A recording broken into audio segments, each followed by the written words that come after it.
Doctor Bakhtiyar صاحب وہ کہتے ہیں کہ مشرف دور سے اب تک 3-4 فیکٹریاں جو لگائیں اس کی نیب تحقیقات کر رہی ہے. ظفر مرزا اور مجھے صاحب افسوس ہے انڈیا سے ادویات جو امپورٹ ہوئی ہیں اس کے اوپر کیس ہے. عامر کیانی صاحب کے اوپر ادویات کی قیمتوں کے اوپر 5 ارب کی آنچے میں گوئی ہیں کہ پیسے اس میں بنے ہیں. کیا پوزیشن ہے؟ لیکن ندیم صاحب سب سے پہلے تو آپ کو یہ دیکھنا ہے کہ کیا وہ کرسیوں پہ بیٹھے ہیں. نمبر 1 ٹھیک ہے جی. اگر ظفر مرزا صاحب کی بات آپ کر رہے ہیں, مجھے نہیں پتا انہوں نے چوری کی ہے یا نہیں کی ہے, لیکن وہ کرسی پہ نہیں ہے. پلس آپ خود کہہ رہے ہیں کہ انکوائری ہو رہی ہے, تو 25 سال سے انکوائریاں آج تک فائنلائز نہیں ہو سکی. آپ مجھے کہہ رہے ہیں کہ 22 گھنٹے پہلے جو انکوائری انیشیٹ ہوئی اس کا میں 22 گھنٹے بعد جواب دے دوں اور میں ثابت ہو یا نہ ہو کہہ دوں کرمنل, یہ پاسبل میرے لیے نہیں ہے. ٹھیک ہے جی. اگر میری پارٹی کا کوئی بندہ ملوث پایا جاتا ہے, ہم ڈسون بھی کریں گے, اور ہم آپ کی طرح کو اگر ڈیفینڈ نہیں کریں گے, ہم آپ سے زیادہ برا بلا کے کہیں گے, اور ہم کہیں گے کہ جو سختی ایک عام آدمی پہ ہوتی ہے اس سے ڈبل اس پہ کی جائے. نمبر 1.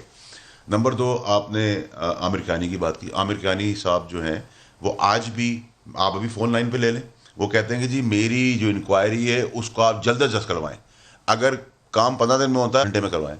تو ہی از کانفیڈنٹ. ٹھیک ہے, اب اس کا رزلٹ کیا آتا ہے وہ رزلٹ کے بعد بات ہوگی. ابھی تو میں ان کے اوپر بھی الزام لگا دوں کہ انہوں نے 20 ارب روپے کمائے ہیں نواز شریف کے دور پہ. زبان سے بولنا تو بہت آسان کام ہے, پروف کرنا مین چیز ہے. آپ کا چیف منسٹر شہباز شریف صاحب ہے, اربوں روپے کی کرپشن کے چارجز ہے, آپ کے سارے خاندان کے لوگ ملک سے بھاگے ہوئے ہیں, آپ ان کی بات کرتے ہیں, آپ ان کہتے ہیں ہم گریبان سے پکڑ کے لائیں گے. ہمارا کوئی اس طرح کا آدمی ہو, ہمارے لیڈر کا خاندان میں کوئی ایسا ملوث ہو, ہم لفظ استعمال کریں گے کہ ہم گریبان سے پکڑ کے لائیں گے. آپ کا جرت ہے, آپ ایتھیکلی بات کر سکتے ہیں, ہم مورلی کہیں کھڑے ہو سکتے ہیں. جتنے سوال عثمان بزدار کے ہیں, کیا کسی دن نوبت آئے گی کہ آپ کی پارٹی اٹھ کے کھڑی ہو جائے اور جا کے سوال کرے اور پوچھے؟ دیکھیں ندیم ملک صاحب, ایک تو یہ کہ پروگیٹو جو ہے عمران خان صاحب کا ہے, بڑی کلیئرٹی اس کے اندر ہو جی, باس ہوئے ہیں. میں بھی بہت سارے لوگ سمجھتے ہوں میں انکمپیٹنٹ ہوں سیٹ کے اندر, آپ میں کی ریزرو نہیں پارٹی کرتا. کے لوگ اب کوشچن کرتے ہیں, آپ کی پارٹی کے سینئر لوگ کوشچن کرتے ہیں عثمان بزدار صاحب کی دیکھیں ندیم ملک credibility صاحب, کا. کچھ لوگ تو کنٹینڈرز بھی ہوتے ہیں نا, کنٹینڈرز بھی ہوتے ہیں. میرا بھی خواہش ہوتی ہے, شوق ہوتا ہے کہ میں آپ کی کرسی پہ آ کے بیٹھ جاؤں. تو this is very normal in politics. تو آپ کی پارٹی کے اندر جو عثمان بزدار کو کرٹیسائز کرتے ہیں وہ ہیں جو خود اسپائر کر رہے ہیں. کچھ کنٹینڈرز بھی ہیں, کچھ خواہشات رکھتے ہیں. وش لسٹ کا کوئی مسئلہ نہیں ہے, ہر انسان کے اندر ہونی چاہیے, اور یہ انسان ہی کرتے ہیں. This is part of politics, that's not a problem.